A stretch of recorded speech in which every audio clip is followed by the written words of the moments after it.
এ কথা কার? আল্লাহর। কথা কোন ঠিক কিনা? আল্লাহ বলেন ওয়া তিলকাল আইয়াম নুদাবিলুহা বাইনান নাস, এই দিন আমি আল্লাহ মানুষের ভিতরে ঘুরায় ফিরে আনছি। কে আনছে? চারদিকে বৃষ্টি, গোটা টাঙ্গাইলে বৃষ্টি, আর শাহপুর এলাকায় বৃষ্টি মুক্ত রেখেছেন দুপুরের পর থেকে কে? কে? আল্লাহু রব্বুনা মুহাম্মদ নবিয়ুনা নাহনু মুতিউহুমা নাহনু কুল্লুন হিজবুল্লাহ লা নাখাফু ইল্লাল্লাহ ওয়া তাসিম বিহাবলিল্লাহ মুজাহিদ ফি দীনিল্লাহ আল জিহাদ সাবিলুনা নুকিমু ফি দীনিল্লাহ লা ইলাহা ইল্লাল্লাহ নুকিমু ফি দীনিল্লাহ লা ইলাহা ইল্লাল্লাহ লাইসাল মুলকু লিজ-জালিম ওয়ালাল মুলকু লিল-খাইন লা নাখাফু আমেরিকা ওয়ালা নাখাফু রাশিয়া আলাউদ্দিন কসদুনা আল্লাহু রাব্বুনা মুহাম্মদ নবিয়ুনা নাহনু মুতিউহুমা নাহনু কুল্লুন হিজবুল্লাহ নাহনু কুল্লুন যুল ইসলাম কানুনুহু আল কোরআন। ঠিক কিনা?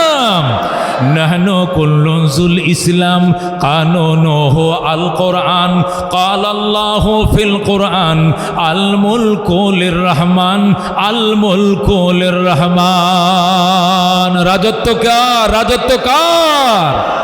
নুকিমু ফি দীনিল্লাহ লা ইলাহা ইল্লাল্লাহ নুকিমু ফি দীনিল্লাহ লা ইলাহা ইল্লাল্লাহ লাইসাল মুলকু লিজ-জালিম ওয়ালাল মুলকু লিল-খাইন লা নাখাফু ইসরাইল ওয়ালা নাখাফু ইন্ডিয়া। কথা ঠিক কিনা?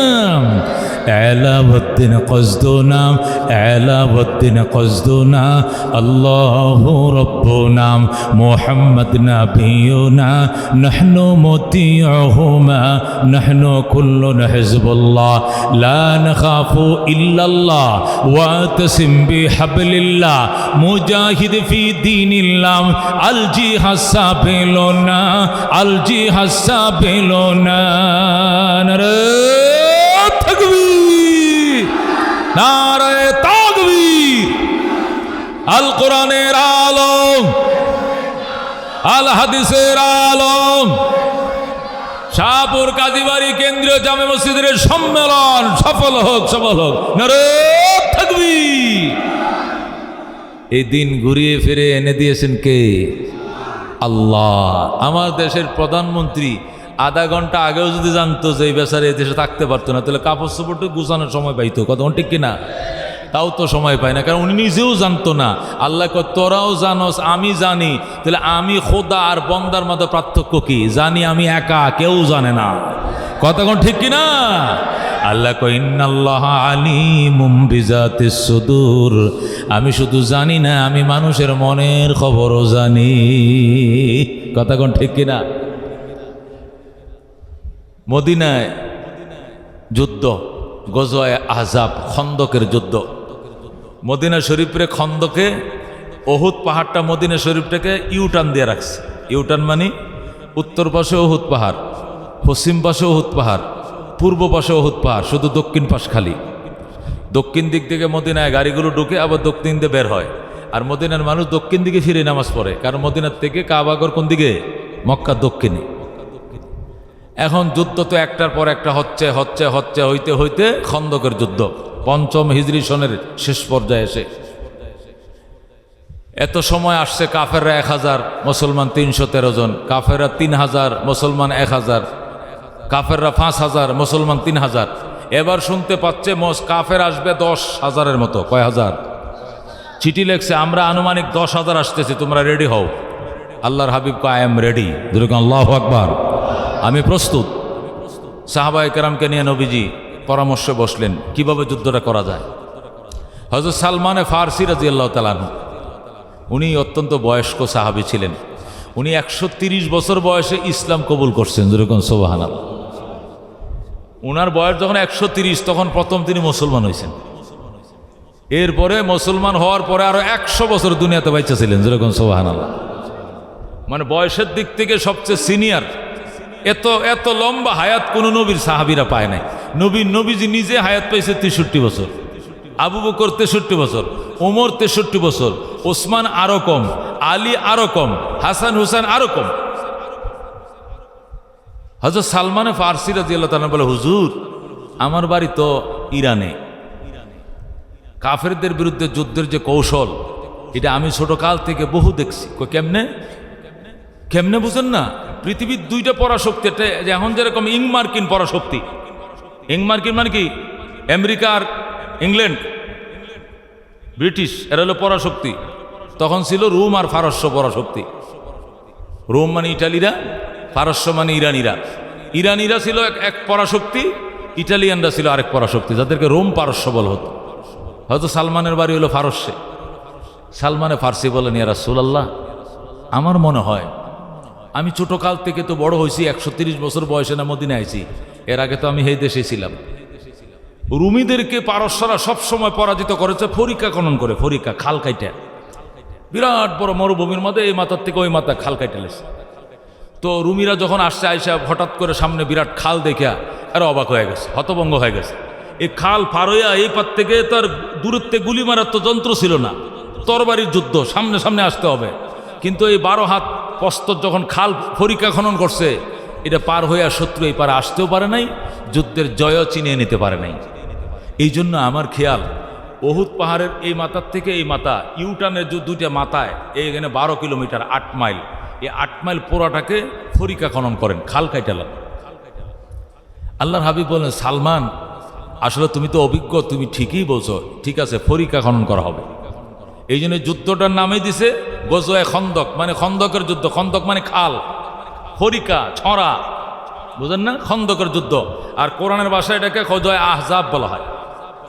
তো যা হোক, আল্লাহর হাবিব সাল্লাল্লাহু আলাইহি সাল্লাম সাহাবায়ে কেরামকে বললেন যে উহুদের ওই মাথার থেকে এই মাথা পর্যন্ত, এই ইউটার্নের পুরা মাথাটাকে মদিনা ঢুকার যে রাস্তার পুরাটার মধ্যে 12 হাত প্রস্থ করে একবারে গভীর করে খাল খনন করতে হবে।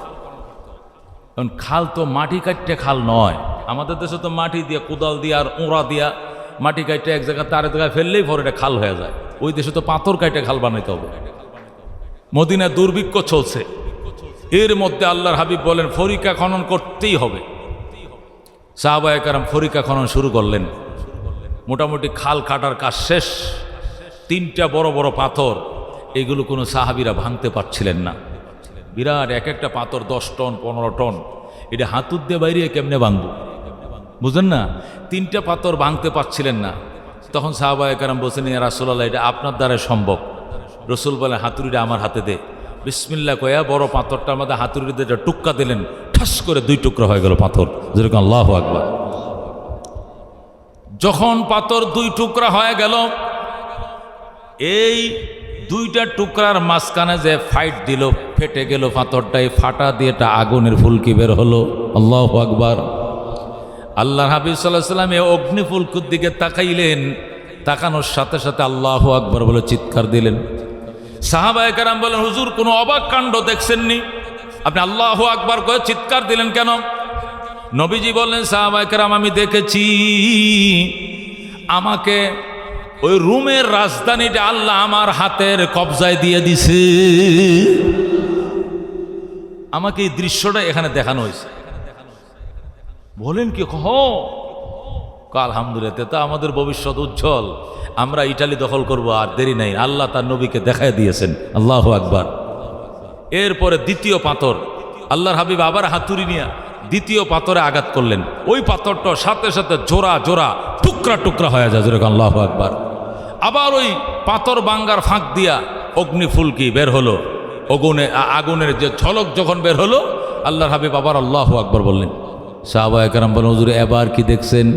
ও এবার দেখেছি পারস্যের ক্ষমতা আল্লাহ আমরা মুসলমানদের হাতে দিয়ে দিছে। সাহাবায়ে কেরাম কি খুশি। আরেকটা পাথর, 3 নম্বর পাথরে আঘাত করলেন, সেম ঘটনা, আবার আগুনের ফুলকি বেরিয়ে এলো।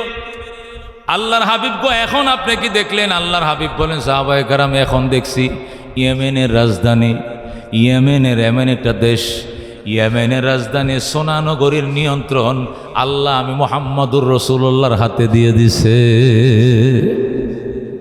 সাহাবায়ে কেরাম কি খুশি, পাথর ভাঙ্গাও শেষ, পরীক্ষা খননও শেষ, সুসংবাদ পাওয়াও শেষ, যুদ্ধ শুরু হয়ে যাবে। কাফেররা ইতিমধ্যে আসছে, সাহাবায়ে কেরাম অবস্থান নিছে।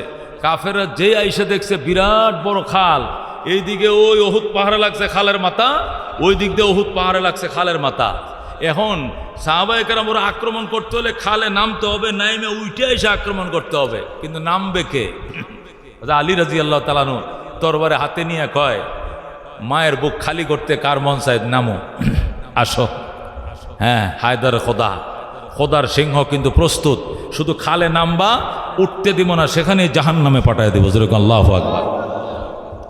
তখন একটা বীর বিক্রম ছিল মক্কার, তাকে হায়ার করে আনছিল আবু সুফিয়ান যুদ্ধের জন্য, সেইটা নামছে, নামে আলী তুই না হয়ে মদিনার অন্য কোনো বীর বিক্রমকে পাঠা, তুই তো আমগো দেশের মানুষ, মক্কারই মানুষ, তুই তো মক্কাতে চলে এসো এই দেশে, তোরা আর আমরা তো একই দেশের মানুষ, মদিনার কোনো বীর বিক্রমকে পাঠা।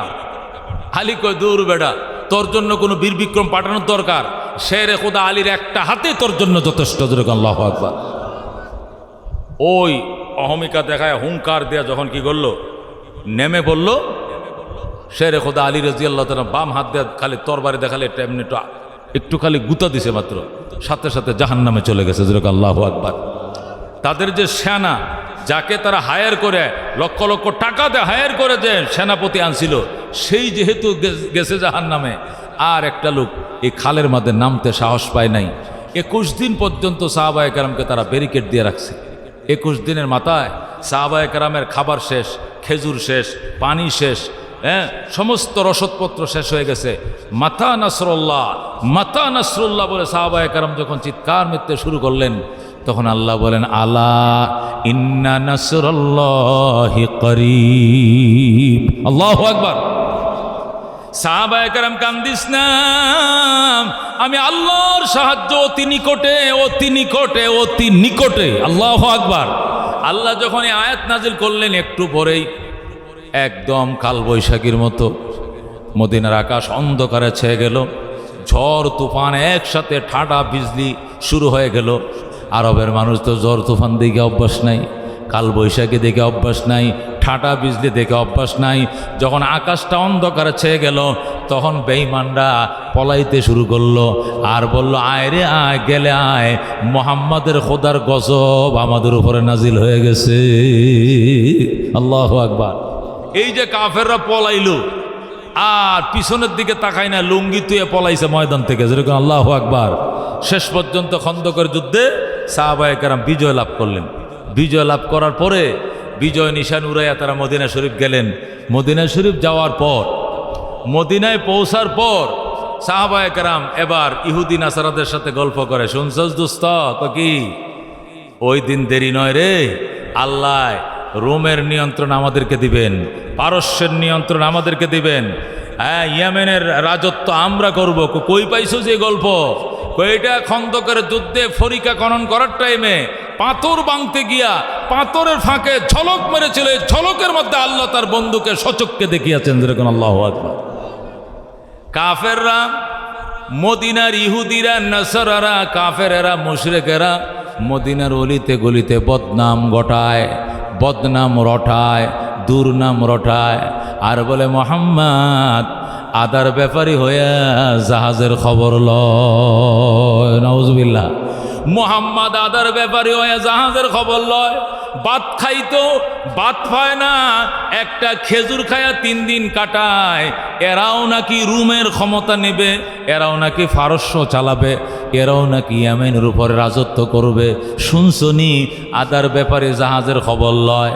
এই সংবাদ, এই অপপ্রচার যখন মদিনার মধ্যে বেঈমান কাফেরেরা মুহাম্মদুর রাসূলুল্লাহ সাল্লাল্লাহু আলাইহি ওয়াসাল্লামের বিরুদ্ধে রটাইতে শুরু করলো, তখন আমার আল্লাহ সাথে সাথে এই আয়াত দিয়া জিবরাইলকে তার বন্ধুর কাছে ফাটায়। আল্লাহু আকবার। আল্লাহ ডাক দেখা, বন্ধু জিবরাইল জলদি যা, আমার বন্ধুর কাছে যা, এই আয়াত কানা আমার বন্ধুর কাছে পৌঁছায় দে। জিবরাইল আলাইহিস সালাম নবীজির কাছে আসছেন এই আয়াত নিয়ে, কুলিল্লাহুম্মা মালিকাল মুলক তুতিল মুলকা মান তাশা ওয়া তানজিউল মুলকা মিম্মান তাশা ওয়া তুইজ্জু মান তাশা ওয়া তুযিল্লু মান তাশা বিয়াদিকাল খায়র ইন্নাকা আলা কুল্লি শাইইন কাদির। আল্লাহু আকবার। কুলিল্লাহুম্মা, হে আমার বন্ধু আপনি বলে দেন, আল্লাহুম্মা মানে হে আল্লাহ, মালিকাল মুলক, আপনি ক্ষমতার মালিক, আপনি রাজ্যের মালিক, ক্ষমতার মালিক কে? আপনি ক্ষমতার মালিক। তুতিল মুলকা মান তাশা, আপনি যাকে চান তাকেই ক্ষমতা দেন। ক্ষমতার জন্য অস্ত্রের ভাণ্ডারের মালিক হওয়া লাগে না, ক্ষমতার জন্য ফেসিবাদ হওয়া লাগে না, ক্ষমতার জন্য টাকার বান্ডেলের মালিক হওয়া লাগে না, ক্ষমতার জন্য আল্লাহর করুণার মালিক হতে হয়। কতক্ষণ ঠিক কিনা? আল্লাহ কো তুতিল মুলকা মান তাশা, আয় আল্লাহ আপনি যারে চান তারে ক্ষমতা দেন। ওয়া তানজিউল মুলকা মিম্মান তাশা, যার থেকে চান আপনি ক্ষমতা ছিনিয়ে নেন।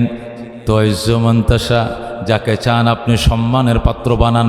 ও তুযিল্লু মান তাশা, যাকে চান আপনি অপমানিত করেন, লাঞ্ছিত করেন।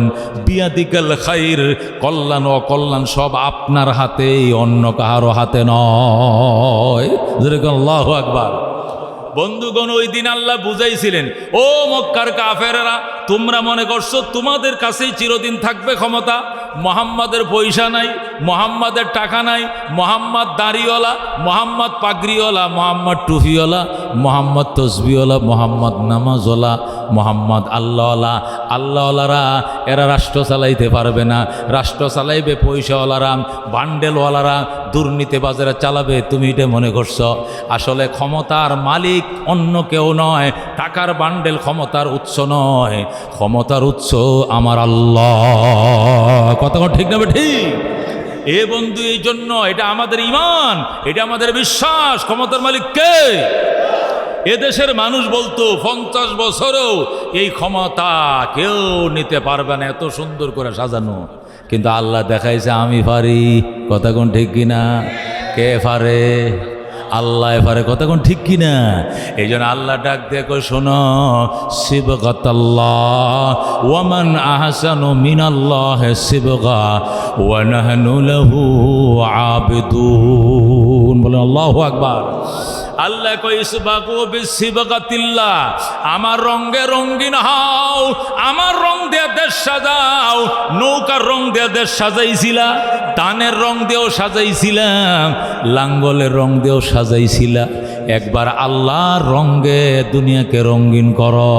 আল্লাহ কই সিবগাতাল্লাহ, আমি আল্লাহর রঙে রঙিন হও, আমি খোদার রঙে রঙিন করে দাও দুনিয়া। ওয়া মান আহসানু মিনাল্লাহি সিবগা, আমার মতো সুন্দর রং আর কোথাও পাইবা না। জোরে কোন আল্লাহু আকবার।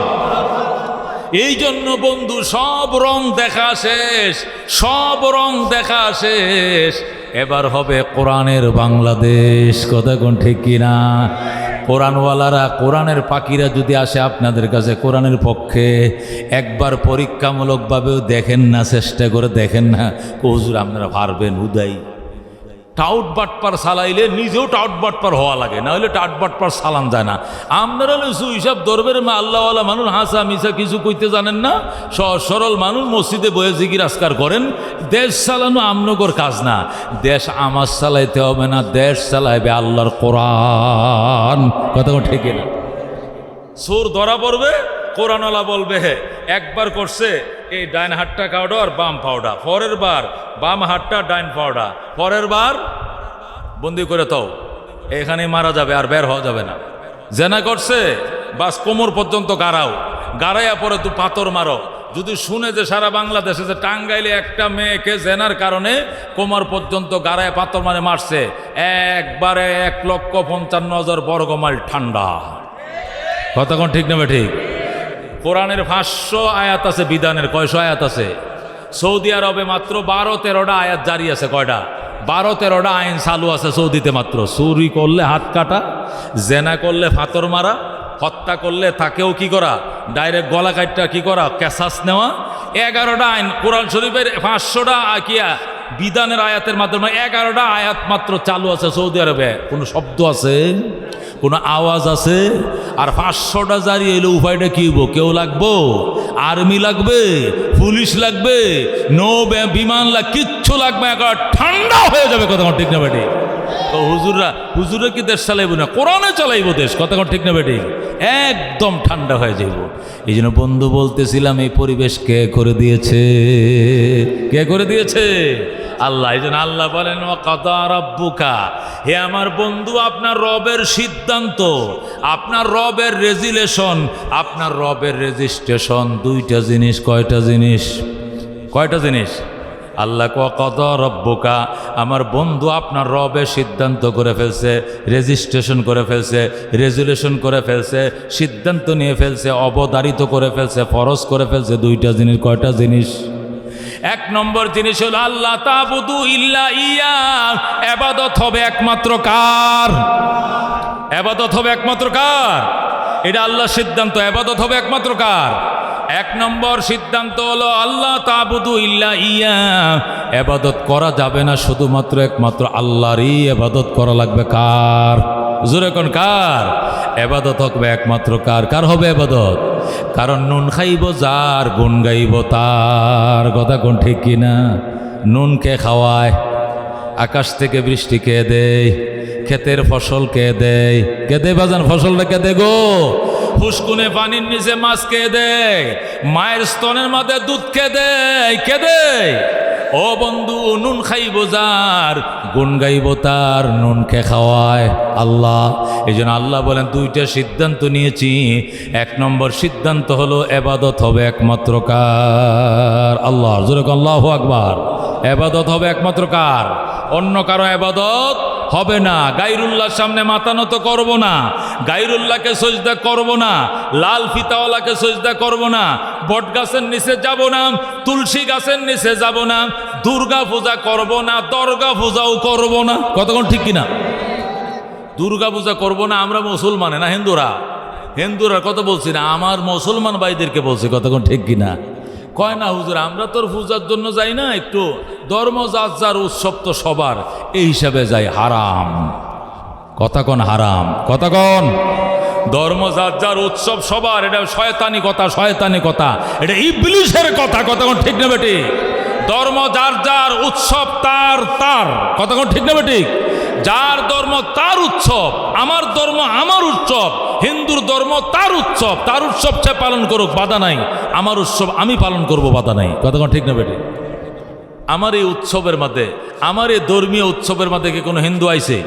কতক্ষণ কোনো হিন্দু ভদ্রলোক আসছে? তো তুমি মুসলমান এত বেহায়া বেলাজা কেমনে হইলা? সুন্দর করে যে দুর্গাটা দেবীটার সামনে বসে বসে সিগারেট টানে, খই খায়, মুড়ি খায়, এদের বিভিন্ন ভিডিও সিরা নাস্তাগুলো দেয় আর খায়, আর ওই বেগানা মেয়েদের নাচ গান দেখে। কতক্ষণ ঠিক না ঠিক? কয় এটা সম্প্রীতির দেশ বাংলাদেশ, তো সম্প্রীতি বজায় রাখার জন্য, তুমি সম্প্রীতি বজায় রাখার জন্য কি নাচ দেখা লাগবো? সম্প্রীতি বজায় রাখার জন্য কি দুর্গা পূজা তুমি উপভোগ করা লাগবে? তোমাকে কি আল্লাহ ন্যূনতম লাজ শরম দেয় নাই? ও বেহায়া বেলাজা, তোরে কে বলছে ধর্ম যার উৎসব সবার? ধর্ম যার উৎসব তার তার। কতক্ষণ ঠিক না বেটে? একজনের ধর্ম আরেকজনের উৎসব না। আমার ধর্ম আমার উৎসব, তার ধর্ম তার উৎসব। কতক্ষণ ঠিক না বেটে? সে তারটা পালন করুক, আমারটা আমি পালন করব। আমার উৎসবে তোমার আসার দরকার নাই, তোমার উৎসবে আমি যাব না। আমি আমার ধর্মকে বিক্রি করতে পারবো না। কতক্ষণ ঠিক না বেটে? এই জন্য আল্লাহ বলেন চূড়ান্ত সিদ্ধান্ত দুইটা। কোন চূড়ান্ত সিদ্ধান্ত? কয়টা? দুইটা। এক নম্বর সিদ্ধান্ত হলো ইবাদত হবে কার? বলেন, এক নম্বর সিদ্ধান্ত ইবাদত হবে কার? দুই নম্বর সিদ্ধান্ত ওয়াবিল ওয়ালিদাইনি ইহসানা, মা বাবার সঙ্গে করতে হবে সর্বোত্তম আচরণ। কার সঙ্গে? কার সঙ্গে? মা বাবার সঙ্গে সর্বোত্তম ইহসান, মানে সর্বোত্তম আচরণ করতে হবে। মানুষের সাথে আচরণ যে করে মানুষে, এই আচরণ তিন প্রকারের। কয় প্রকারের আচরণ? একটা আচরণকে বলা হয় জুলুম। বলেন, একটা আচরণকে বলা হয় কি? জুলুম। আরেকটা আচরণকে বলা হয় ইনসাফ, আরেকটা আচরণকে বলা হয় এহসান। কোন আচরণ কয় প্রকার? তিন প্রকার। মনে করেন আপনার মা আপনারা দুই ভাইকে 2 পিস মাছ দিয়ে বসে, 2 পিস ইলিশ মাছ দিয়েছে, তুই খাবে এটা তুই খাবে ওইটা, দুই ভাইকে এক প্লেটের মধ্যে দিছে খাওয়ার জন্য। 2টা ইলিশ মাছের পিস। এখন কি করবেন, যারটা সে খাবে, ঠিক আছে তো? যারটা সে, ছোটো ভাইটা ছোটো ভাই খাবে, বড় ভাইয়ের মাছের বড় ভাই খাবে, এটাকে বলা হবে ইনসাফ। এটাকে বলা হবে কি? ইনসাফ। আর যদি বড় ভাই কি করে ছোটো ভাইরে কয় কাঁটা লাগবো, তোর খাওয়ার দরকার নাই, তুই এটা আমি খাইয়ে লাই, তুই খালি জোল দেখাই উঠতে যা, বাইল দিয়ে করছে কি কাঁটা লাগবো, ইলিশ মাছে কাঁটা বেশি, তুই ছোটো মানুষ পারবি না, আমার দিয়ালা দুইটা আমি খাই, তুই জোল টোল দিয়া পানি দিয়ে ডেলে খাই উঠতে পর, এটা জলম। এটা কে বলে? জলম। তাহলে 2টা মাছের পিস 2 ভাইকে খেতে দিয়েছে মা, যারটা সে খাইলে এটাকে বলা হয় ইনসাফ, 2টা নিজে খাইলে এটাকে বলা হয় জুলুম। আর যদি বড় ভাই বলে, বাইরে তোর 10 বছর আগে আমি দুনিয়াতে আইছি, মা আমার কত কিছু খাওয়াইছে আগে, ওই সময় তো তুই অস নাই, তুই তো আমার 10 বছর পরে আইছিস দুনিয়াত, এর আগে আমি কত কিছু খাইছি, মায় খাওয়াইছে, বাপে খাওয়াইছে, অনেক খাইছি, আমারটাও তুই খা, তোরটাও তুই খা, আমারটাও তোরে দিয়া দিলাম, এটাকে বলা ইহসান। এটাকে বলা কি? ইহসান। আল্লাহ মা বাবার সাথে কি জুলুম করতে বলছেন? ইনসাফ করতে বলছেন?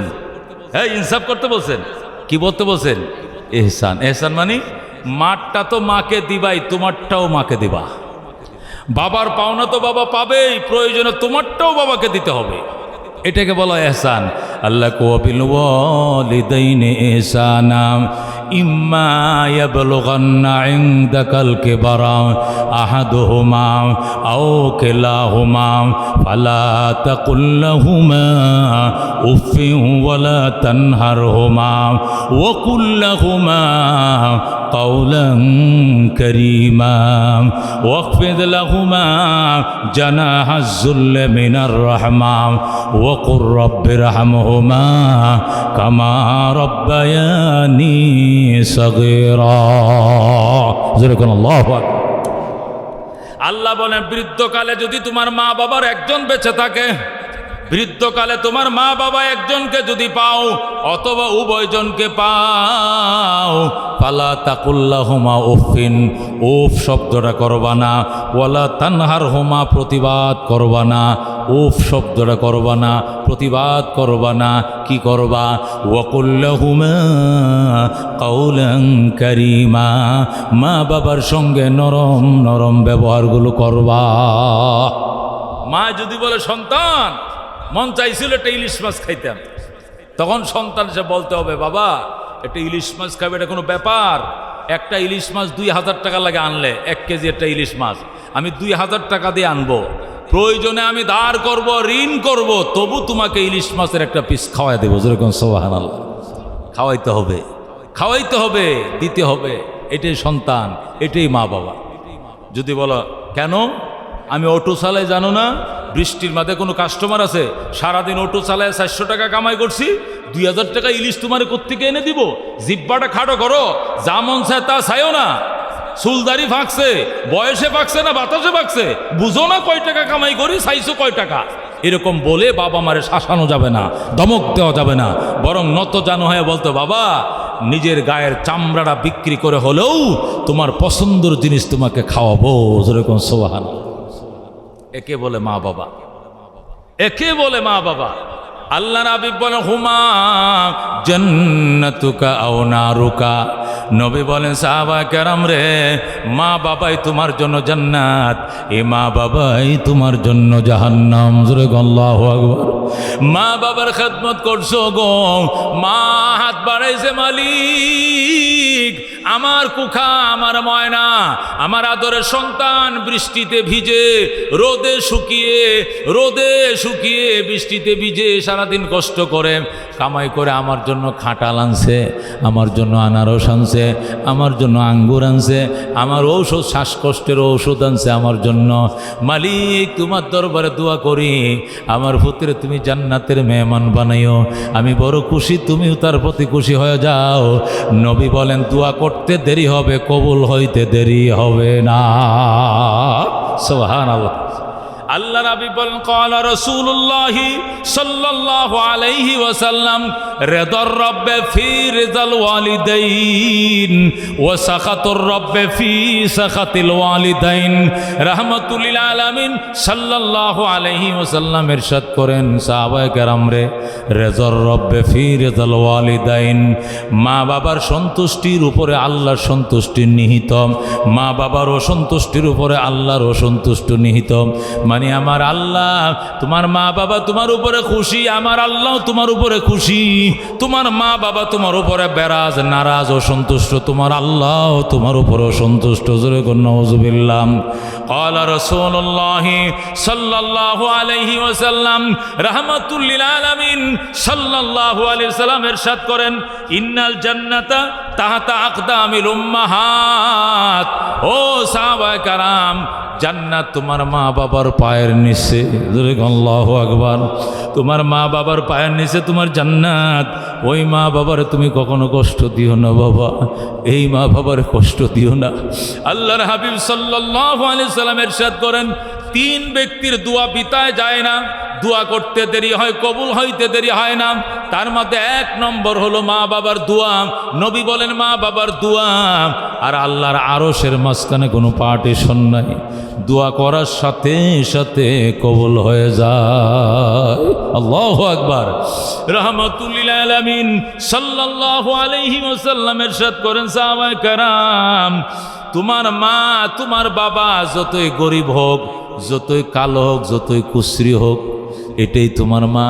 তোমার মা যদি মানুষের ঘরের কাজের বুয়াও হয়, তোমার বাবা যদি মানুষের বাড়িতে বদলাও দেয়, কাজও করে, তোমার বাবা যদি রিক্সাও চালায়, ভ্যান চালায়, অটো চালায়, বদলা দেয়, মাটি কাটে, রুয়া লাগায়, আল্লাহু আকবার, মেলে কাজ করে, অথবা দিনে আনে দিনে খায়, এইটাই তোমার বাবা, এইটাই তোমার মা।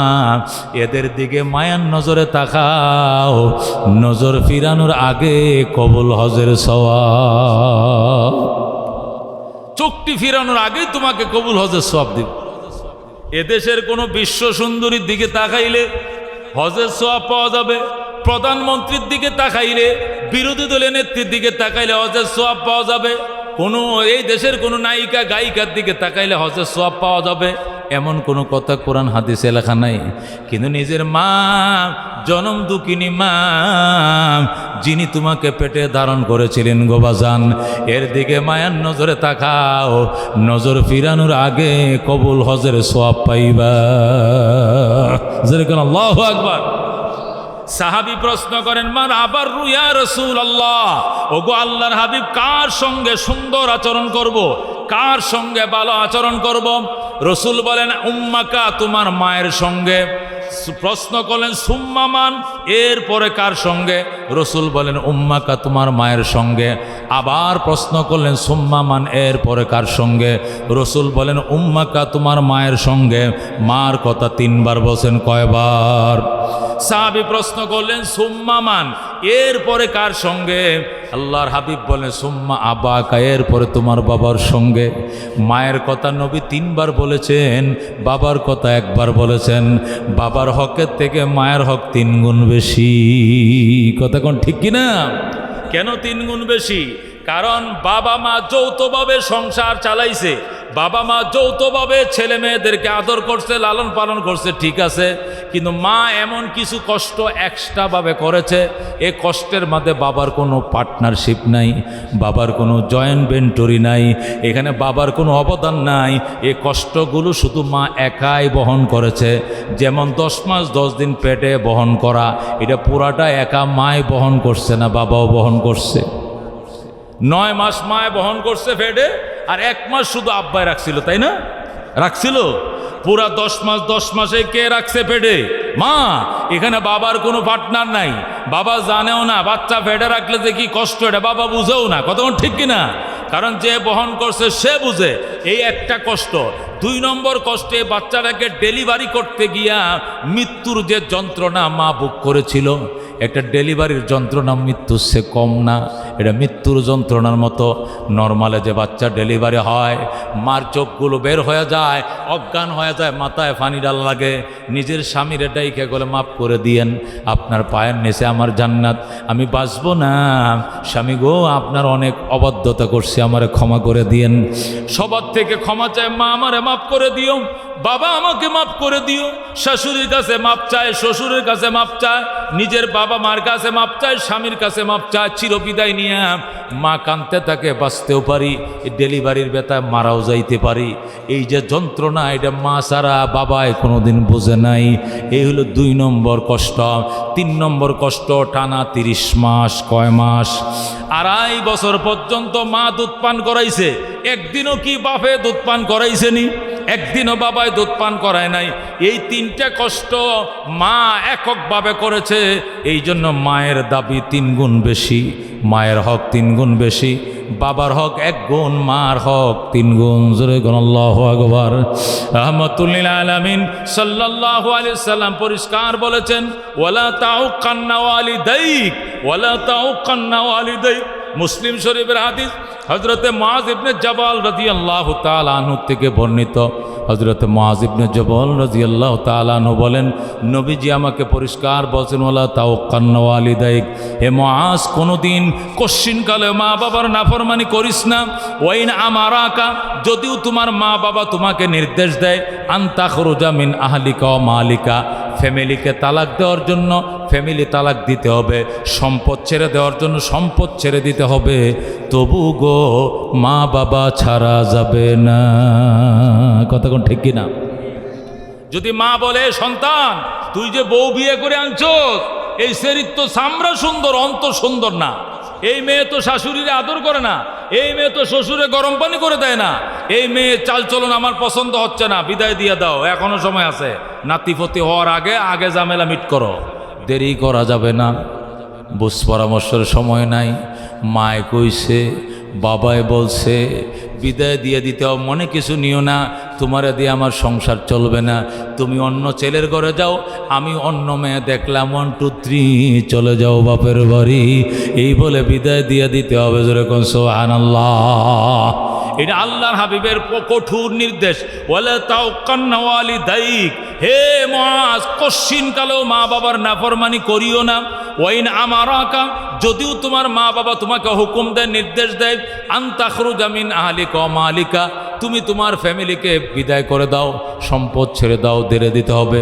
মা যদি বলে, সন্তান তুই চট্টগ্রাম ফোর্টে চাকরি করস, আমি একা ঘরে শুয়ে রয়েছি, কোন সময় মারা যায় আমি জানি নাই, সরকারি চাকরি ছেড়ে চলে আয়, আইসে এখানে শাহপুর এলাকায় অটো চালায় খাবে, সারাদিন অটো চালাবে, ডাইল ভাত মায়ের সাথে খাইবে, ঘুমাবে, আমি জানি না কবে মারা যায়, আমার সরকারি চাকরির দরকার নাই, দেশে চলে আয়, অটো চালায় খাবে, মায়ের পাশে থাকবে, সাথে সাথে সরকারি চাকরি রিজাইন দিয়া সন্তানকে মায়ের কাছে চলে আসা ফরজ। ফরজ। আমি সরকারি চাকরি ছেড়ে দিব মায়ের কথা, গুল্লি মারো মায়ের কথা, আমি চাকরি ছাড়বো না। যে সন্তানের সিদ্ধান্ত নেবে, দুনিয়াতে তার কপালে কষ্ট আছে, পরকালে তো কষ্ট আছেই। কতক্ষণ ঠিক নেবে ঠিক? এটা করা যাবে না। মা বাবা এমনই জিনিস বাজান, আপনারা জানেন হযরত ইব্রাহিম আলাইহিস সালাম কই থাকতেন?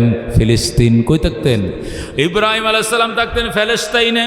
ওনার ছেলে হযরত ইসমাইল এবং ওনার স্ত্রী হযরতে হাজেরাকে মক্কা নগরে বনবাস দিয়েছিলেন। যখন ইসমাইল দুধের বাচ্চা ছিল তখন বনবাস দিয়ে এসেছিলেন। আল্লাহর পক্ষ থেকে নির্দেশ ছিল, এটা পরীক্ষা ছিল, ইসমাইল পরীক্ষা, ইব্রাহিম পরীক্ষার মধ্যে উত্তীর্ণ হয়েছিলেন। ইব্রাহিম বলতেন, আল্লাহ বৃদ্ধ বয়সে 120 বছর বয়সে তুমি আমার সন্তান দিছো, মতান্তরে 108 বছর বয়সে সন্তান দিলা, সন্তানের মায়া কলিজারা ছিঁড়ে যায়, তুমি এত কঠিন হুকুম আমারে দিছো, ঠিক আছে আমি বনবাস দিলাম, কিন্তু আমার মাঝে মাঝে যাইতে দিও। আল্লাহ কো যাইতে পারবা, যায় এক নজর দেখে আবার তুমি ফিলিস্তিন চলে যাইবা, তুমি ছেলের কাছে, ছেলের মার কাছে থাকতে পারবা না। ইব্রাহিম এটা মেনে নিয়েই মাঝে মাঝে যাইতেন মক্কায়, এক নজর দেইকা চোখের পানি মুছতে মুছতে আবার তিনি ফিলিস্তিন চলে যাইতেন। হযরত ইব্রাহিম থাকে ফিলিস্তিনে, ইসমাইল থাকে মক্কায়। ইসমাইল আর আম্মা হাজেরা মারা যায়, ইসমাইল বড় হয়ে গেছে, মক্কার মানুষ হযরত ইসমাইল আলাইহিস সালামকে বিয়ে করায় দিছে। ইসমাইল রে, তোর বাবা নাই, আমরা তো সমাজের লোকজন আছি, তোর জন্য মাইয়া দেখছি, তুই বিয়ে কর। ইসমাইলকে জোর করে বিয়ে করায় দিছে মক্কার মানুষ।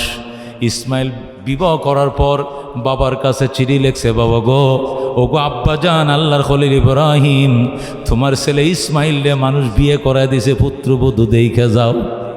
হযরত ইব্রাহিম আলাইহিস সালাম চিঠি পাইয়া ফিলিস্তিন থেকে প্রায় ১৫০০ কিলোমিটার, এই ১৫০০ কিলোমিটার রাস্তা ফিলিস্তিন থেকে উটের পিঠে সোয়ার হইয়া আল্লাহু আকবার মক্কা নগর আইছে। আইসা ইসমাইলের ঘরের দুয়ারে দাঁড়ায়া ডাকে, ইসমাইল রে, আমার ইসমাইল, বাবা তুমি কোথায়? আমি একজন বৃদ্ধ মানুষ, অনেক দূর থেকে আসছিলাম। ও বাবা তুমি দরজা খোলো। বৃদ্ধ মানুষটাকে আগায় নাও। আল্লাহর কুদরত বোঝার নাই রে বাজান, ইসমাইল ওই দিন বাড়িতে ছিলেন না। ইসমাইল দাওয়াতের কাজে মক্কার বাহিরে ছিলেন। ইসমাইলের বিবি গণের ভিতরে ছিল। ইব্রাহিম যখন ডাক দিলেন, ইসমাইল ইসমাইল ইসমাইল, মহিলা ভিতর থেকে কে আপনি চিল্লান কেন?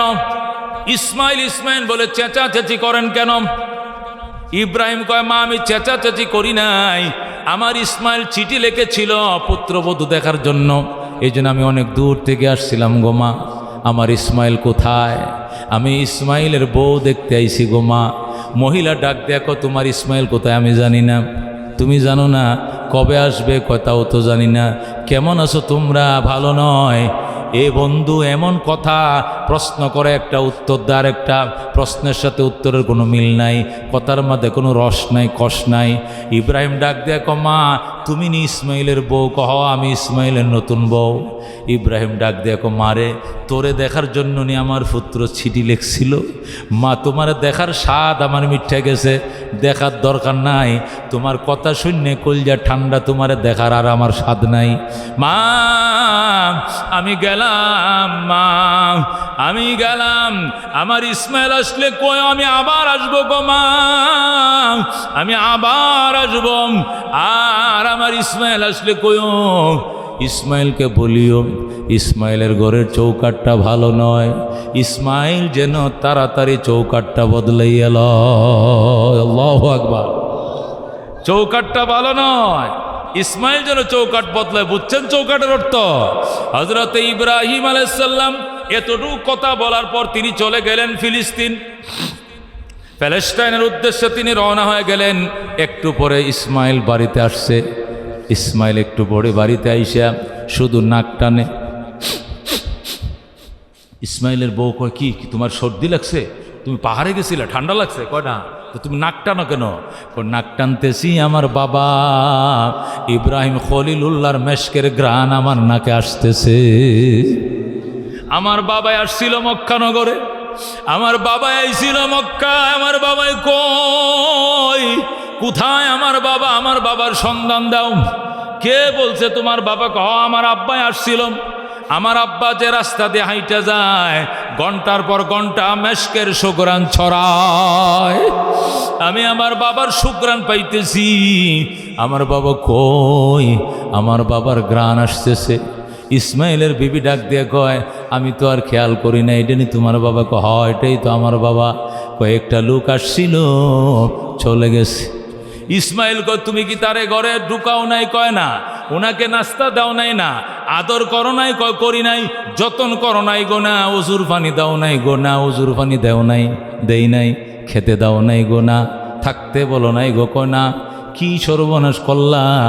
উনি আল্লাহর খলিল, আমার আব্বা জান হযরত ইব্রাহিম খলিলুল্লাহ, সুবহানাল্লাহ।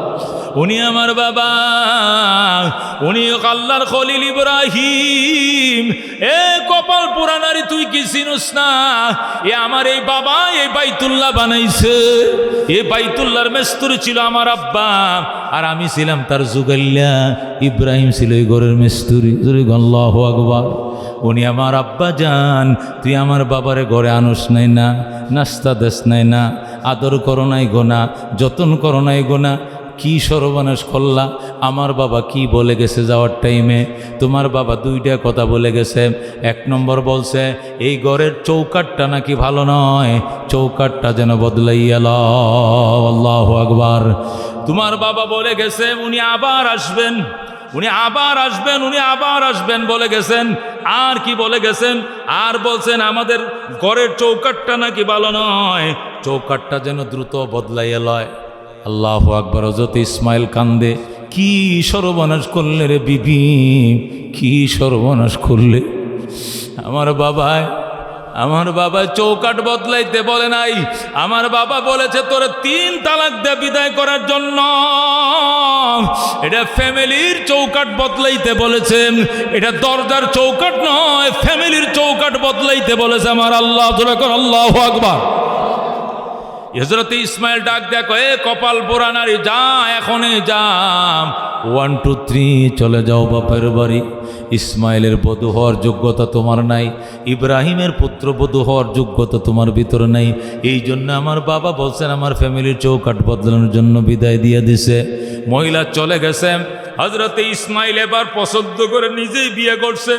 ইসমাইল বনু জুরহুম গোত্রের মধ্যে চয়েস করে একটা দিনদার মেয়েকে বিয়ে করার পর আবার চিঠি লেখছে বাবার কাছে, বাবা গো তোমার কথা মতো চৌকাট বদল করেছি, এবার দেখে যাও চৌকাট ভালো কিনা মন্দ। সুবহানাল্লাহ। তুমি যা বলছো আমি সেই কথা মতো আমি চৌকাট বদলিয়েছি, নতুন চৌকাট লাগাইছি, দেখে যাও ভালো কিনা মন্দ। আল্লাহর খলিল ইব্রাহিম আবার ফিলিস্তিন থেকে রওনা করেছে উটের ভিড়ের উপরে। মক্কা নগরে আইসা ইসমাইলের ঘরের দুয়ারে দাঁড়ায় ডাকে, ইসমাইল, ও আমার আদরের সন্তান ইসমাইল, আমি বুড়ো মানুষ, অনেক দূর থেকে আসছিলাম, দরজা খোলম, তোমার বাবাকে আগায় লাও, তোমার বাবাকে আগায় নাও, আল্লাহর খলিল আসছিলাম। ইসমাইল আজকেও বাড়িতে নাই, দাওয়াতের কাজে তিনি বের হয়ে গিয়েছেন। তিনি জানতেন না আজকে চলে আসবেন। ইসমাইল দাওয়াতের কাজে বাহিরে গেছেন, এটাও আল্লাহর কুদরতে বুঝার নাই রে বাজান। যেই বলছে আব্বা জান ডাক দিছেন, ইসমাইল রে তুমি কোথায় বাবা, আমি একটা বৃদ্ধ মানুষ আসছিলাম, এই বলে ইব্রাহিম ডাক দেওয়ার সাথে সাথে ইসমাইলের নতুন বউ দরজাটা টাস করে খুইলে বেরিয়ে আসছে। আল্লাহু আকবার। দরজা খুলে দূরে বের হয়ে আইসাম, ডাক দিয়া কয় আব্বা জান আপনার কত প্রশংসা আমার স্বামীর মুখে শুনেছি, আপনি নাকি আল্লাহর খলিল, আপনার গল্প করতে করতে রাতের পর রাত কেটে যায়, সারা রাত ব্যাপী আমার স্বামী আপনার গল্প করে, আজকে আপনারে পাইছি, আমার কপাল বড় ভালো, আমি আপনার খেদমত করব, আপনাকে আমি যাইতে দিব না। আল্লাহু আকবার। বাবা আসেন, ফিরি দিছে বসায় বিছায়া, ফিরির মাঝে বসছে হযরত ইব্রাহিম।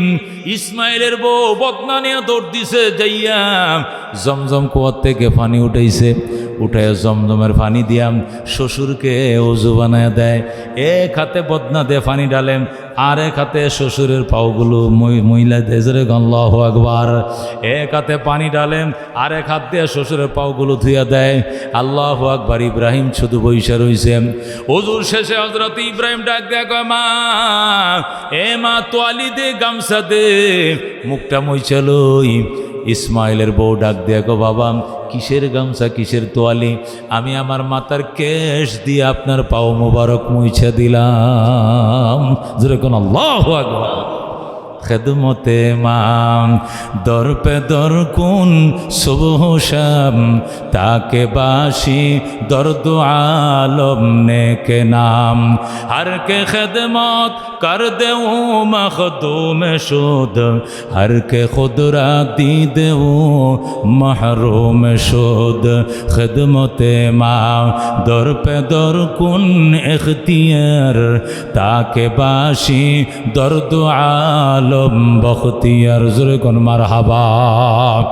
রাহমাতুল্লিল আলামিন সাল্লাল্লাহু আলাইহি সাল্লামের উম্মত হযরত ইব্রাহিম আলাইহিস সালামের বউ, হযরত ইসমাইল আলাইহিস সালামের বিবি হযরত ইব্রাহিমকে ওযু বানায়া দিছে, ঘরে ঢুকাইছে, নাস্তা খাওয়াইছে, কত কিসিমের আপ্যায়ন, কত কিসিমের আপ্যায়ন। ইব্রাহিম খুশি হয়ে গেছে।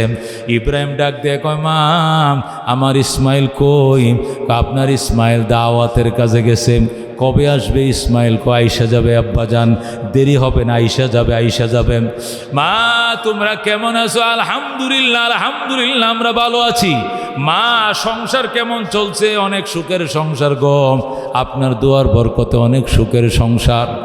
ইব্রাহিম ডাক দেয়া কয় মাম আমি গেলাম রে মাম, আমি আবার আসবো গো মাম, মাম আমি আবার আসবো কথা দিলাম। আমার ইসমাইল আসলে কইও এবারের চৌকাট বড় ভালো গো, জীবনে যেন এই চৌকাট না বদলায়। যেরকম সুবহানাল্লাহ, এবারের চৌকাট বড় ভালো, জীবনে যেন এই চৌকাট না বদলায়। এই কথা বলছে, আল্লাহু আকবার। এই কথা বলার পর ইব্রাহিম চলে যায়। বিকালবেলা ইসমাইল বাড়িতে আসছে, আইসা কো বিবিরে আমার আব্বাই আসছিল। কহ কেমনে বুঝলা? আমার বাবার গ্রান, মেশকের গ্রান মক্কানগর মুখরিত হয়ে গেছে। আমার বাবা মক্কায় এলে আলাদা একটা সেন্ট বাইর হয়ে যায়। আমি এই সেন্ট দ্বারাই বুঝতে পারি আব্বা জানার ছিলেন। আমার বাবাই কই, আমার বাবারে কোথায় শুয়ে রাখছো, আমার বাবারে কোথায় বিশ্রামে রাখছো?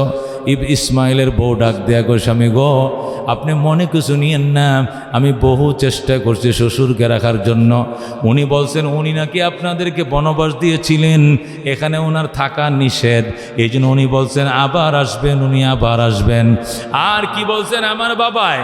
আর বলছেন আমাদের ঘরের চৌকাট নাকি বড় বালম, জীবনেও যেন এই চৌকাট না বদলাও। যেই মাত্র স্টেটমেন্ট দিল মহিলা, ইসমাইল বিবিকে জড়ায় বুকের সাথে ধরে আয় আয় আমার আদর বিবি আয়, আমার বাবার খেদমত করছো, সেবা করছো, দোয়া লইছো। আমার বাবা দোয়া দিয়ে গেছে, বলে গেছে আমি যেন জীবনে তোমারে তালাক না দে। সুবহানাল্লাহ। ও বন্ধু, এরে কয় বাবা, একে বলে মা। একেই মোহাম্মদ মুজাদ্দিদে মিল্লত শাহ আশরাফ আলী থানভী রহমতুল্লাহ আলাইহি লিখেন, মা বাবার খেদমত করো গো বন্ধু, 5টা পুরস্কার পাইবা। 1 নম্বর পুরস্কার, পিতামাতার খেদমত যদি করো আল্লাহ তোমাকে 100 বছর বাঁচাবে, 90 বছর বাঁচাবে, 110 বছর 5 বছর বাঁচবা, মানে দীর্ঘজীবী হইবা, আল্লাহ তোমাকে দীর্ঘ হায়াত দান করবেন। যেরকম সুবহানাল্লাহ। মা বাবার খেদমত যে সমস্ত সন্তান করবে, এই সমস্ত সন্তানের ছোট ভাই মরে যাবে, বড় ভাই মারা যাবে, ছোট ভাই মারা যাবে, এতে মরতো না, আল্লাহ তারা হায়াতেই বেশি দিব। যেরকম আল্লাহু আকবার। কারণ যখন এই সন্তান মা বাবার খেদমত করছে, তখন এই মা বাবা তার জন্য এই দোয়াই করছে, অফুত তুই যে সেবাটা দিলে আমি তোর জন্য কি দোয়া করবো, আমার মাথা যত চুল আল্লাহ যেন তোর এত বছর হায়াত দেয়। যেরকম সুবহানাল্লাহ। এই মা সবসময় সন্তানের হায়াত কামনাই করে, এই জন্য মা বাবার ভক্তিপূর্ণ সন্তান দীর্ঘ হায়াত পায়। যেরকম সুবহানাল্লাহ। এদের চাওয়াই শুধু হায়াত, এদের পাওয়াই শুধু হায়াত। যে আমি এখানে আসার পরে কতজনের ছোট ছোট বাচ্চা নিয়ে এসে কি দোয়া করেন আল্লাহ যেন দুনিয়াতে বাঁচায় রাখে, দোয়া করেন বড় হয়, দোয়া করেন হায়াত। দেখেন আপনার যদি ছোট বাচ্চা হয়, আপনাদের বাড়ির সামনে একজন পীরে কামেল আলেম ওলামা যায়, বড় গুণীজন যায়, মুরব্বী যায়, তো কী করেন? একটু ফু দিয়ে দেন, হুজুর কিল্লিকে ফু দিতাম। আল্লাহ যেন বলা মুসিবত থেকে হেফাজত করে, আল্লাহ দীর্ঘজীবী করে, দীর্ঘ হায়াত দান করে। কতক্ষণ ঠিক নেবে ঠিক? মা বাবার একটাই চাওয়া পাওয়া, সেটা হলো সন্তানের হায়াত, হায়াত, হায়াত। কতক্ষণ ঠিক নেবে ঠিক? আজকে আপনি মারা যান, আজকে মৃত্যুর বিছানায় শোন, যদি আপনি মারা যান আর আপনার মা বাইচ্চা থাকলে মা আপনার জন্য কানবে কিনা? আপনার চোখের সামনে, মার চোখের সামনে সন্তান মারা গেলে মা কানবে কিনা? কানবে। বউ বাইচ্চা থাকলে বউ কানবে। কতক্ষণ ঠিক কিনা? মাও কানবে, বউ কানবে, দুইজনের কান্নার মধ্যে বেশ কম আছে। কতক্ষণ ঠিক কিনা? ঠিক কিনা? মহিলা দুইজনেই মহিলা, দুইজনের লম্বা চুল, একজন লাগে মা আর একজন লাগে বউ। বউ কান্দে, মাও কান্দে। বউ কি জন্য কান্দে? বউ কান্দতেছে, আল্লাহ আমার স্বামী যে দুনিয়ার থেকে বিদায় নিল, আমার সামনে ঈদের মাঝে মার্কেটিং খেয়ে খইরা দিব গো। এই মার্কেটিং এলে কান্দে। এই যে স্বামী মরল, আমার এ বাসা ভাড়াকে দিব গো। আমার স্বামী কইছিল আমারে স্বর্ণের চেন বানায় দিত গো।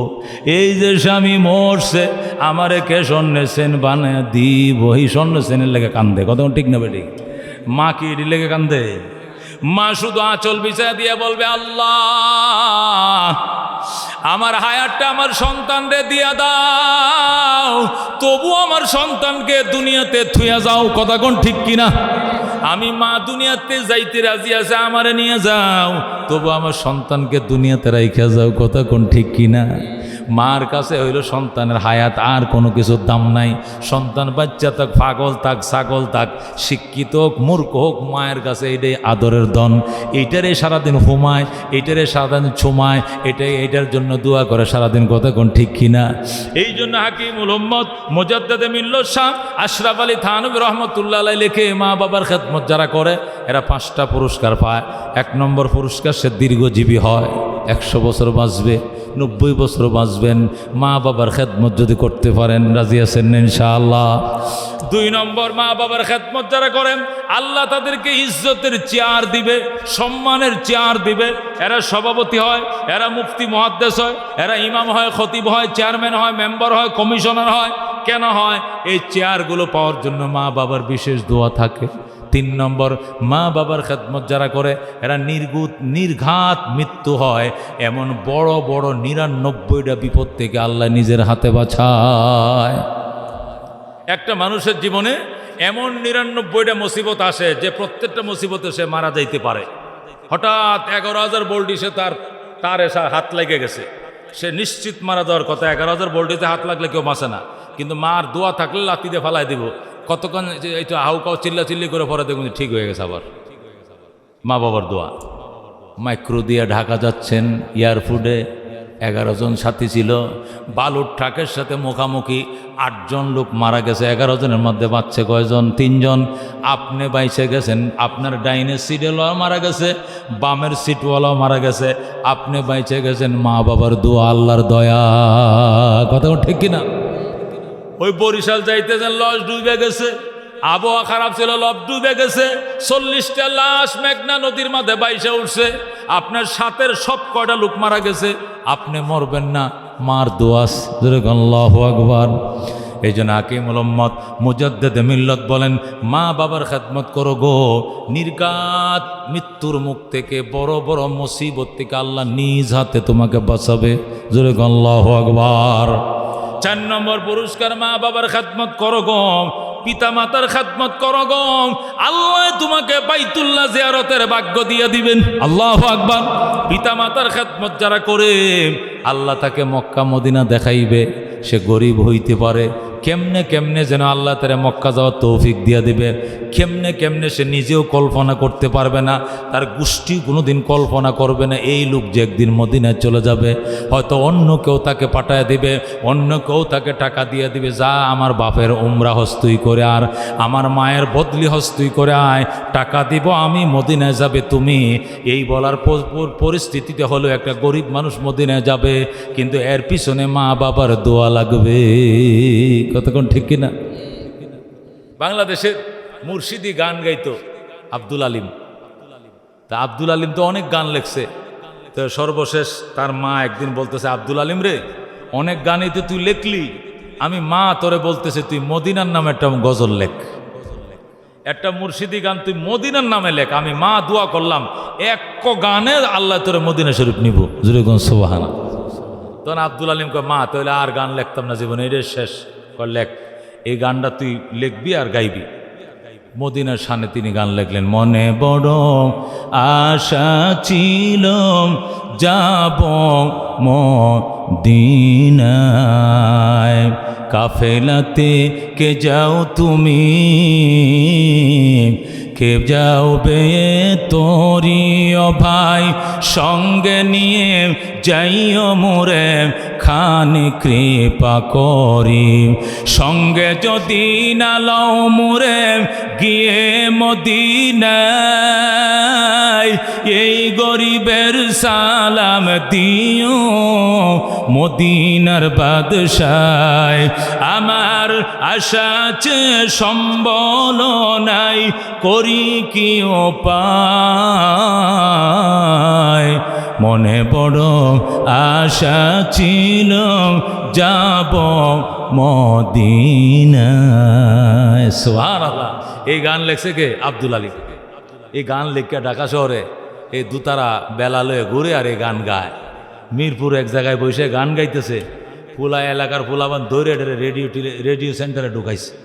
মিরপুর শেওড়াপাড়া কাজীপাড়া সেন্টারে ঢুকায়, কয় এই পাগল একটা গান গাইব স্যার, এটা দিয়ে দেন। কি গান গাইবে? কয় মদিনার নামে আমি গজল লেখছি, এটা গাম। গা এই পরে বাংলাদেশ বেতারে আব্দুল আলিমের গান সম্প্রচার হলো, মনে বড় আশা ছিল যাব মদিনা। এই গান যখন রেডিওতে সম্প্রচার হলো, তখন তো আর ফেসবুক ইউটিউব ছিল না। এই বাংলাদেশ বেতার এটাকে ভাইরাল করে দিয়েছে সারা দেশে। এই গানের জন্য এই এক গানে আব্দুল আলিমের মানুষ চিনছে। আগের গান দিয়ে আব্দুল আলিমের গুড়ার টিম কেউ চিনত না। এক গান দিয়ে তার নাম কাম সবাই জানছে। গুলশানের এক ধনী মহিলা আব্দুল আলিমকে খবর পাঠাইছে, আব্দুল আলিম সাহেব আমার সঙ্গে দেখা করবেন, আমার এই ঠিকানা। পরে আব্দুল আলিম দেখা করতে গেছে। তুমি কি মদিনায় যেতে চাও? কলিজা ছিঁড়ে যায়। টাকা দিব আমি, মদিনা যাইবে তুমি, যাও যাও যাও, যেরকম আল্লাহু আকবার। পরে এই গানে সে মদিনায় যায়। তার মায়ের কাছে গেছে, মা আমি তো হজে যাই। কি কোস হজে যাই? আমাকে এক আন্টি খবর দিয়ে নিয়ে এতগুলো টাকা দিছে আর বলছে যা লাগে সব আমি বহন করব, তুই মদিনা যা। মা কয় তাহলে তোর আন্টি ফাটায় না আর কেউ ফাটায়? আন্টি ফাটাইতেছে। মিশা কথা, তোর মায়ের দোয়া, যেরকম আল্লাহু আকবার। তোরে গান লিখতে কইছিল কেটা? মায় আজকে তুই এই গানে মদিনায় যা, যেরকম আল্লাহু আকবার। এই জন্য আকিমুল উম্মত মুজাদ্দিদ মিল্লাত শাহ আশরাফ আলী থানভী রহমতুল্লাহ আলাইহি লিখে, মা বাবার খেদমত করো গো, 4 নম্বর পুরস্কার মক্কা মদিনা যাইবে। কার কাজ যাইতে মন চায়? মদিনা কার যাইতে মন চায় রে বাবা? আরে 10 বার না 10-15 বার গেছি মনে হয়, 15-16 বার মনে হয় গেছি। এবারও গেছি হজে, এবারও বড় হজেও গেছি। এর আগেও আরো 5-6 বার আল্লাহ নেওয়া হয়েছে। উমরায়ও বোধহয় 10-12 বার গেছি। কিন্তু যাইতেই মন চায়, প্রতি বছর যাইতে মন চায়, বছরে 2 বার যাইতে মন চায়। আল্লাহু আকবার। আল্লাহ যেন আমাদেরকে জীবনে একবার হইলেও যাওয়ার তৌফিক দান করে, যেরকম আমিন। এর জন্য যে কাজটি করতে হবে সেটা হলো মা বাবার দোয়া নিতে হবে। নিতে রাজি আছো মুসলমান? মা বাবার খেদমত করম। সবচেয়ে বড় যে পুরস্কার, সেই পুরস্কারটা হলো মৃত্যুর সময় কালিমা নসিব হবে। আল্লাহু আকবার। যখন সময়টা বড় কঠিন, ও বন্ধু, তৃষ্ণায় কলিজাটা ফেটে যাবে, ছাতনিগুলো ফাঁক ফাঁক হয়ে যাবে, তৃষ্ণায় কাতর হয়ে যাবে মন। মনে হবে কলসি ভরা পানি দিলেও পিপাসা মিটবে না। জিহ্বা দাঁতে দাঁতে যখন খিল লাইগা যাবে, দাঁতে দাঁতে যখন খিলি জামি লাইগা যাবে, আর দরপর করতে থাকবে, বুক হার্টবিট যখন বেড়ে যাবে, ওই সময় পিতামাতার খেদমতকারী সন্তানের মা বাবার দুয়ার বরকতে টাস টাস করে জারি হয়ে যাবে, আশহাদু আল্লাহ ইলাহা ইল্লাল্লাহু ওয়া আশহাদু আন্না মুহাম্মাদান আবদুহু ওয়া রাসূলুহু। সে কালমা পড়তে পড়তে হয়ে যাবে কবরের মেহমান। আল্লাহু আকবার। খেদমতে মা দর পে দর কুন সুবহ শাম, তাকে বাসি দর্দ আলম নে কে নাম। হর কে খেদমত কর দেউ মখদুম শুদ, হর কে খুদরা দি দেউ মহরুম শুদ। খেদমতে মা দর পে দর কুন ইখতিয়ার, তাকে বাসি দর্দ আলম বখত রহমতুল্লিল আলামিন সাল্লাল্লাহু আলাইহি ওয়াসাল্লাম 6 বছর বয়সে মা হারাইছেন। বাবার সাথে দেখা নাই, এই জন্য তেনার মা বাবাটাইকা তৃপ্তি মিটে নাই। এই জন্য বড় হওয়ার পর যে দুধ মা ছিল হযরতে হালিমা সাদিয়া, ওনাকে খবর দিয়ে দিয়ে তায়েব থেকে আনতেন। 129 কিলোমিটার দূর মক্কা থেকে তায়েব, 129 কিলোমিটার দূর থেকে হযরতে হালিমা সাদিয়া মক্কায় আসতেন নিজের দুধের সন্তানকে দেখার জন্য, দুধ পুত্রকে দেখার জন্য। আল্লাহর নবী যখন জানতেন ওই রাস্তা দিয়ে হালিমা আসতেছেন, রাস্তার কিনারে যায় দাঁড়ায় থাকতেন, নিজে কুলে করে নিজের মায়কে উটের পিঠ থেকে নামাইতেন, নিজের পরনে চাদরটা বিছায়া দিতেন আর বলতেন, মা আমি মুহাম্মদুর রাসূলুল্লাহ, আমার গায়ের চাদর তোমার জন্য বিছায়া দিলাম, তুমি আমার গায়ের চাদরের উপরে বসো। আল্লাহু আকবার। আল্লাহর হাবিব নিজের মারে আদর করতেন আর বলতেন, মা তোমার কি খাইতে মন চায় তুমি বলো, আমি কলিজা ছিঁড়ে তোমারে খাওয়াবো। এইভাবে আদর করতেন। আর দুনিয়ার মানুষকে বলতেন, বাজান রে, ও বাজান, তামাম দুনিয়াটা একদিকে, তোর মা বাবা যেন হয় আরেক দিকে। এই জন্য বন্ধু, 8 দিনের পরিচয় নতুন বউ গড়ে আইনাম, বউ লয়ে আলাদা হয়ে যায়, মা বাবার আলাদা করে দেয়, আলোক করে দেয়, জুদা করে দেয়। মনে রাখিস রে মুসলমান, দুনিয়াও হারাবে, একুলো হারাবে, ও কুলো হারাবে। খবরদার মা বাবার কোনোদিনও সন্তুষ্ট করিস না রে সন্তান। মা বাবার খেদমত করলে সবচেয়ে বড় পুরস্কার যেটা, আসানের সাথে, একদম আসানের সাথে। মানুষ মৃত্যুর টাইমে কত সহযোগিতা লাগে, কিনারে বইসে বইসে আশহাদু আল্লা ইলাহা ইল্লাল্লাহ তালকিন করতে হয়। ডাইন কানের গোড়া একজন বসছে, বাম কানের গোড়া একজন বসছে, আর ওযু করতেছে, আগরবাতি জ্বালাইতেছে, সুগন্ধি মাখতেছে, আর শুধু কালিমা জোরে জোরে পড়তেছে, যেন শুনে শুনে ওই কালিমাটা পড়ে আল্লাহর রহমত যদি না হয়, বাচ্চা খাওয়াইলেও কালিমা কোনো দিন মুখ দিয়ে আসবে না রে বাজান। এই জন্য মা বাবার দোয়া যদি শামিল হাল থাকে, আল্লাহর দয়ার দরজা খুলে যায়, টাস টাস করে সে কালিমা পড়ে কবরের মেহমান হয়ে যায়। যেরকম আল্লাহু আকবার। এই জন্য মা, ময়কার মা, এই মার বড় দাম আছে। এই ম শব্দর অনেক বরকত। এই ম দিয়া মক্কা শরীফ, এই ম দিয়া মদিনা শরীফ, এই ম দিয়া মসজিদ, এই ম দিয়া মাদ্রাসা, এই ম দিয়া মুনাব্বর, এই ম দিয়া মুবারক, এই ম দিয়া মা, ময়কার মা। কতক্ষণ ঠিক কিনা? এই জন্য এই ময়কার মা, নিজের মা, এই মারে যতন করিও, আদর করিও বাজান। বিবিরে গড়ে আইনে বলবা, বউ শোনো, শোনো বউ, আমার মা একদিকে, আমার দুনিয়াটা আরেক দিকে। আমি কোনো যুক্তি বুঝি না, অযৌক্তিক বুঝি না। আমার মার সাথে কোনো ঝগড়া করা যাবে না। থাকলে থাকো আমার ঘরে, নারে চলে যাও। আমি মা ছাড়তে পারবো না, বউ ছাড়তে পারবো 100 বার। এইভাবে যদি হুঙ্কার দিতে পারো মুসলমান, মা খুশি হয়ে এমন দোয়া করবে, 100 বছর বাঁচবা, ইজ্জতের মালিক হইবা, সম্পদের মালিক হইবা। সাইয়ের মধ্যে হাত দিবা, আল্লাহ সোনা বানায় দিবে। আর মারে কষ্ট দিবা, সোনায় হাত দিবা, দেখবে চাই হয়ে গেছে, বরকত পাইবা না। কতক্ষণ ঠিক কিনা? মা তো এমন এক জিনিস, আল্লাহু আকবার। মুসলমান, তুমি যদি পানের দোকান দাও, পানের দোকান, কিলি পান বেচো, সিগারেট বেচো, আর এই পানের দোকানের ডালা নিয়ে সকালবেলা বের হওয়ার টাইমে যে দোয়া কও, মাগো দোয়া করো আল্লাহ যেন বেচা কিনা বাড়ায় দেয়। আর মা যদি ফজরের নামাজে পইরা ওই যায় নামাজে বইসা দোয়া করে, আল্লাহ আমার সন্তান, আমরা খাওয়ান না প্রায় 7 জন, এই একটা ছোট্ট পানের দোকান দিয়ে সংসারটা চলে, আমার এই সন্তানের দোকানে কাস্টমার বাড়ায় দিও। 3টা পানের দোকানে এত বেচা কিনা হবে না, এই একা মায়ের সন্তানে যা বেচা কিনা করবে। কতক্ষণ ঠিক কিনা? এটাকে বলে মা। আল্লাহর হাবিব বলেন, মায়ের দোয়া আর আল্লাহর আরশের মাঝখানে কোনো পার্টিশন না, ডাইরেক্ট কবুল হয়ে যায়। জোরে কোন আল্লাহু আকবার। এই মার খেদমত কারা করতে রাজি আছেন? হাত বাড়ান। লিল্লাহি তাকবীর, লিল্লাহি তাকবীর। আজকে মা বাবার ওয়াজের কথাই মনে হয়ে গেছে, একটু লম্বা চড় আলোচনা করতে চাই। আসি তো শুনতে রাজি? শুনতে রাজি আছেন মুসলমান? আল্লাহ কবুল করে, জোরে কোন আমিন।